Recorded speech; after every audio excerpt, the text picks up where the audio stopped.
Hello everyone, my self Deepika Arora from hashtag BCPSKV classes. आज की इस वीडियो में हम करेंगे क्लास 11 से एक्सरसाइज 1.1 का इंट्रोडक्शन। चैप्टर 1 है हमारा सेट्स। तो फर्स्ट ऑफ ऑल स्टार्ट करते हैं इसकी डेफिनेशन से। सेट होता क्या है? इस set is well defined collection of objects. Set क्या होता है? कलेक्शन ऑफ ऑब्जेक्ट्स होता है, बट उसको क्या होना चाहिए? Well defined. वेल डिफाइंड का मतलब होता है it doesn't change from person to person. एक एग्जाम्पल ले लेते हैं, इसके थ्रू मैं आपको समझाती हूँ। जैसे कि मैंने एक एग्जाम्पल ले लिया, कलेक्शन ऑफ नेचुरल नंबर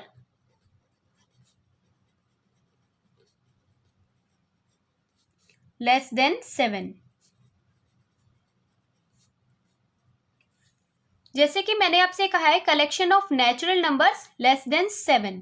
देखिए, फर्स्ट ऑफ ऑल हमें ये बात पता होनी चाहिए कि नेचुरल नंबर क्या होते हैं। नेचुरल नंबर क्या होते हैं, यहां पे मैं लिख देती हूं।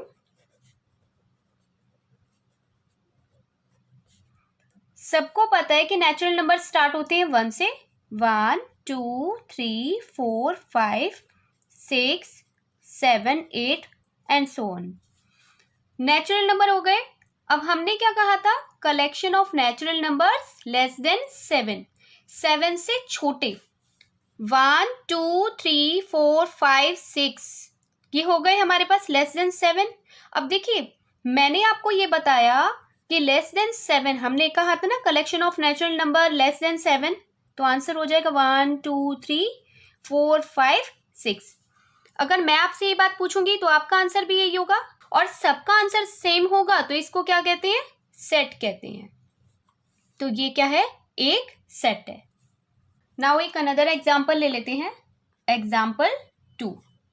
अब एग्जाम्पल 2 में मैं ले रही हूं कलेक्शन ऑफ 5 फेवरेट फ्रूट्स। जैसे कि मान लीजिए मैंने अपने 2 फ्रेंड्स से पूछा। पहले पूछा विवान से, तो विवान की चॉइस थी mango, pineapple, apple, orange and kiwi. Second हमने पूछा अंश से, तो अंश की चॉइस थी mango, banana, grapes, watermelon and peach. अब आप देख सकते हैं कि दोनों ही जो ये बच्चे हैं इनकी चॉइस बिल्कुल डिफरेंट है। अब दोनों यहाँ पे डिफरेंट है ना, तो हम इसे सेट नहीं कह सकते, क्योंकि सेट उसे कहते हैं जो पर्सन टू पर्सन चेंज ना हो। मीन्स सभी का आंसर बिल्कुल सेम हो। जैसे कि अगर कोई क्वेश्चन मैं आपसे पूछती हूँ तो आपका, मेरा, आपके फ्रेंड का, विवान का, अंश का, हम सबका आंसर बिल्कुल सेम होना चाहिए। अगर सेम होगा तो वो सेट है, अदरवाइज वो सेट नहीं है। इनमें आप देख सकते हैं ना, ये चॉइस बिल्कुल, दोनों बच्चों की चॉइस बिल्कुल डिफरेंट है, तो हम इसे सेट नहीं कहेंगे, ये सेट नहीं है। नाउ एग्जाम्पल लेते हैं थर्ड। अब देखिए, थर्ड एग्जाम्पल में मैं बोलती हूं कलेक्शन ऑफ 5 बेस्ट क्रिकेटर्स। अब देखिए, मैंने बोला कलेक्शन ऑफ 5 बेस्ट क्रिकेटर्स। अगर मैंने वैभव से ये बात पूछी कि अपने 5 बेस्ट क्रिकेटर्स बताओ जो आपको पसंद हो, तो उसने बोला MS धोनी, रोहित शर्मा,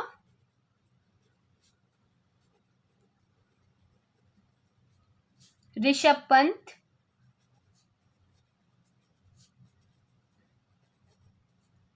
विराट कोहली एंड जसप्रीत बुमराह।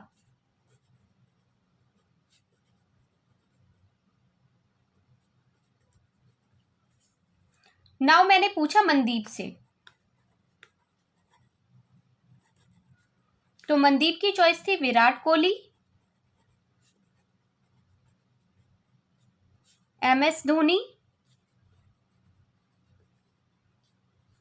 युजवेंद्र चहल, मैं शॉर्ट में लिख देती हूँ, हार्दिक पांड्या एंड जसप्रीत। अब आप ये बात देख सकते हो, दोनों की चॉइस, वैभव और मनदीप दोनों की चॉइस बिल्कुल डिफरेंट है। दोनों ने बिल्कुल अलग अलग नेम लिए ना। एक दो नाम सेम होने से कुछ नहीं होता। जैसे कि मैं आपसे पूछूं कि आपके जो 5 बेस्ट क्रिकेटर्स होंगे आपकी चॉइस के अकॉर्डिंग कौन से होने चाहिए, तो आप बिल्कुल डिफरेंट बताओगे, मैं बिल्कुल अलग बताऊंगी। तो हम सबकी चॉइस अगर सेम नहीं है तो हम उसे सेट नहीं कह सकते। नाउ अब हमें ये बात तो पता चल गई कि सेट कौन सा है और कौन सा नहीं है। तो अब बात हम करते हैं हाउ टू रिप्रेजेंट सेट, क्योंकि सेट को भी रिप्रेजेंट करने का एक तरीका होता है। तो सेट को कैसे रिप्रेजेंट करते हैं? रोस्टर फॉर्म, ये हमारे पास फर्स्ट मेथड है। रोस्टर फॉर्म क्या हो या फिर टेब्यूलर फॉर्म कहो, बात एक ही है। नाउ सेकंड मेथड हमारे पास होता है set builder form.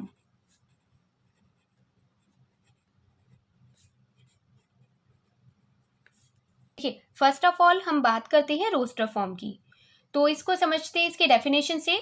All the elements of a set are listed. The elements are being separated by commas and are enclosed within braces.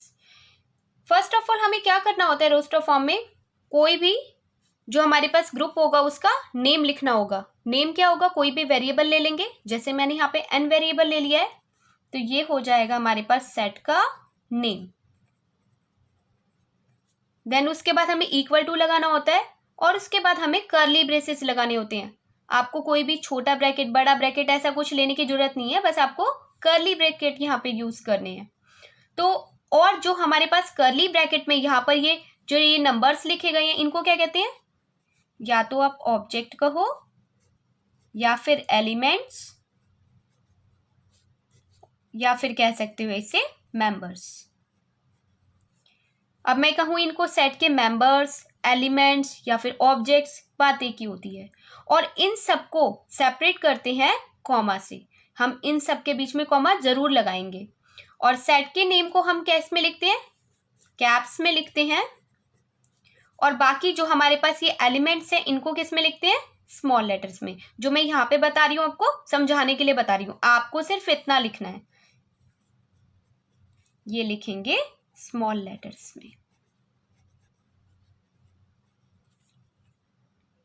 तो ये वो हमारे पास होता है जो रोस्टर फॉर्म में किसी भी चीज को हम यहाँ पर रिप्रेजेंट कैसे करते हैं। जैसे कि मैं एक अनदर एग्जांपल आपको लेके बताती हूँ। नाउ फोर्थ एग्जांपल लेते हैं। जैसे कि मैंने यहाँ पे लिखा collection of vowels. Collection of vowels क्या होंगे? अब देखिए, फर्स्ट ऑफ ऑल मुझे क्या लिखना होगा? कोई भी सेट का नेम लिखना होगा। अब सेट का नेम क्या होगा? कोई भी वेरिएबल हो सकता है। जैसे कि मैंने यहाँ पर लिख लिया वेरिएबल बी नाम दे दिया, इक्वल टू लगाया, कर्ली ब्रैकेट लिया। अब वॉवल्स क्या होते हैं? ए, ई, आई, ओ, यू, देन ब्रैकेट क्लोज। आपको सिर्फ इतना करना है रोस्टर फॉर्म में। नाउ एक एग्जांपल और लेके बताती हूँ मैं आपको, जिसमें मुझे आपको एक इम्पॉर्टेंट बात बतानी है। जैसे कि मैं यहाँ पे लिखती हूँ the set of letters forming the word Deepika. मैं यहाँ पे अपना नेम ले रही हूँ। अब देखिए, सेट का नेम मैं यहाँ पे लिख देती हूँ S। और सेट को कैसे रिप्रेजेंट करते हैं? इक्वल टू लगा के कर्ली ब्रैकेट में। तो मैं यहाँ पे क्या लिखूंगी? D E P I K A। अब देखिए, आप ये कहेंगे यहाँ पे तो डबल ई है, लेकिन मैंने तो इसे सिर्फ सिंगल टाइम ही लिखा है। ऐसा क्यों करा? In roster form elements should not repeat. जो एक बार आ गया, चाहे वो कितनी भी बार आए, जैसे कि ई यहाँ पे 2 टाइम्स आ रहा है, लेकिन फिर भी मैं उसे कितनी टाइम्स लिखूंगी, ओनली 1 टाइम। नाउ इसका एक अदर एग्जाम्पल है हमारे पास, जैसे कि देखिए मैं इसको क्या कर सकती हूँ, we can write set in any order. तो इसको मैं ए के आई ई पी डी कुछ ऐसे भी लिख सकती हूँ, तब भी ये बिल्कुल सही माना जाएगा। तो ये होती है हमारे पास रोस्टर फॉर्म रिप्रेजेंट करने का एक method. Now I am talking about second method, जो है set builder form. All the elements of A set possesses a single common property which is not possessed by any elements outside the set। अब देखिए set builder form का मतलब क्या हुआ। First of all हम क्या करेंगे, कोई भी वेरिएबल लेंगे और सेट का नेम रखेंगे। जैसे मैंने वेरिएबल ले लिया ए, इक्वल टू लगाएंगे, फिर से कर्ली ब्रेसेस बनाएंगे, और देखिए जैसे कि मैं एक एग्जांपल यहाँ पे ले लेती हूँ, यही वाला कलेक्शन ऑफ वॉवल्स। अब कलेक्शन ऑफ वॉवल्स है, यहाँ पर देखिए ये जो एलिमेंट्स है, एलिमेंट्स का हो, ऑब्जेक्ट का हो, मेंबर्स का हो, बात एक ही होती है। तो ये जो एलिमेंट्स है हमारे पास, इन सबको सिर्फ एक सिंगल, जो कि एक सिंगल वेरिएबल होगा, उससे रिप्रेजेंट कर देते हैं।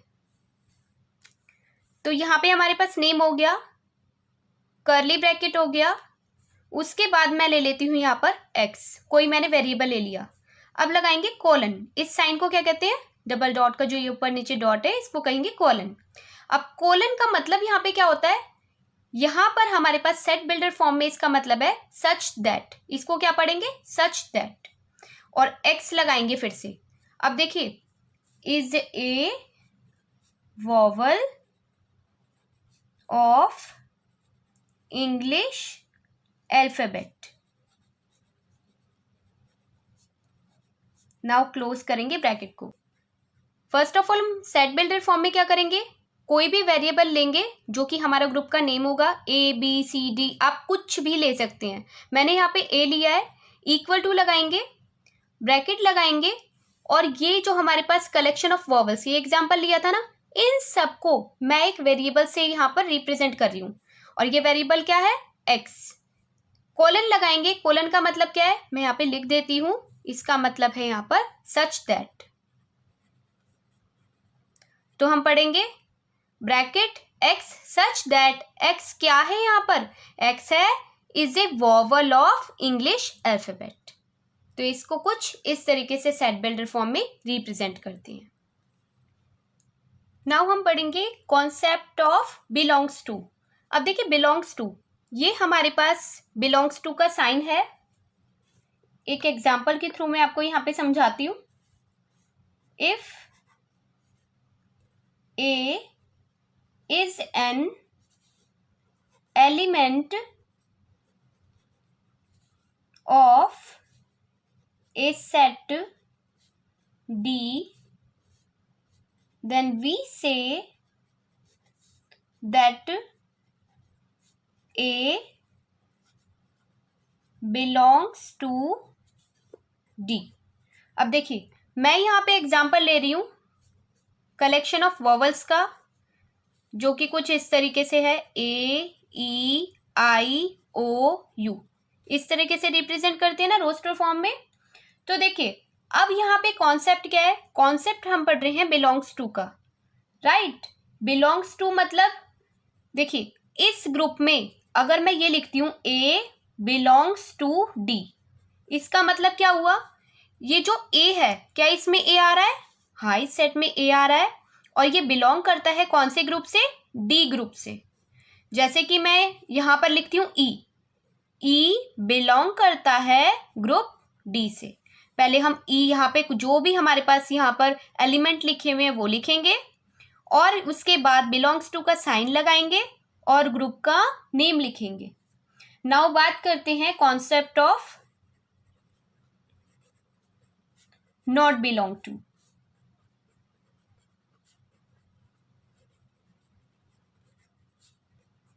अब नॉट बिलोंग टू का साइन कैसे होता है, ये कुछ इस तरीके से होता है।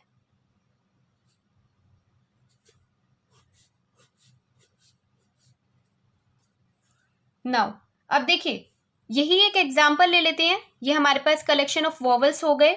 देखिए इसमें कहीं भी बी आता है, अल्फाबेट बी नहीं आता ना, तो मैं इसको ऐसे लिख सकती हूँ, b is not belong to group D. अब जैसे मैंने सी लिखा, एक अनदर एग्जाम्पल ले लेते हैं, सी, क्या इस पूरे ग्रुप में सी है? नहीं है ना, तो मैं लिखूंगी C it doesn't belong to D, यानी कि सी ग्रुप डी से बिलोंग नहीं करता है। नाउ ये कुछ प्री डिफाइंड सेट दिए गए हैं जिनके स्टैंडर्ड सिंबल्स हमें गिवन है, और जैसे कि हमारे पास फर्स्ट दिया हुआ है capital N, the set of all natural numbers, जितने भी नेचुरल नंबर्स होते हैं वो किससे रिप्रेजेंट होते हैं? कैपिटल एन से, जैसे कि 1 2 3 4 5 6 एंड सो ऑन। नेक्स्ट हमारे पास z है, the set of integers, integers में आपके क्या आ जाएंगे? ये -1 -2 -3 0 1 2 3, ये सब कुछ होते हैं आपके इंटीजर्स, जिसको हम रिप्रेजेंट करेंगे कैपिटल Z से। Now Q, the set of all rational numbers. अब आपको प्रीवियस क्लासेस में आप सब ने ये बात पढ़ी होगी कि रैशनल नंबर्स वो होते हैं जिनको हम P/Q के फॉर्म में लिख सकते हैं, तो उनको किससे रिप्रेजेंट करेंगे? Q से। नाउ R से रिप्रेजेंट करेंगे the set of real numbers, जितने भी रियल नंबर्स होते हैं उनको हम कैपिटल R से शो करते हैं। Z positive, the set of positive integers, जितने भी पॉजिटिव इंटीजर्स होंगे उनको Z+ से यहाँ पे शो करेंगे।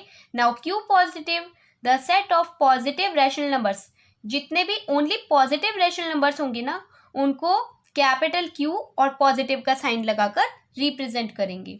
नाउ आता है capital R positive, the set of positive real numbers, only positive real numbers that are represented by capital R positive, right. Now ये था हमारा एक्सरसाइज 1.1 का इंट्रोडक्शन। आई होप ये आपको अच्छे से समझ में आ गया होगा। If you have any doubt any query please comment below in the comment section. Video अच्छे लगे तो फ्रेंड्स के साथ शेयर करें, और अगर आप मेरे चैनल पर नए हैं तो चैनल को सब्सक्राइब करें, बेल आइकन को हिट करें ताकि लेटेस्ट आने वाले नोटिफिकेशन आपको बिल्कुल टाइम पे मिल जाए। तब तक के लिए बाय बाय।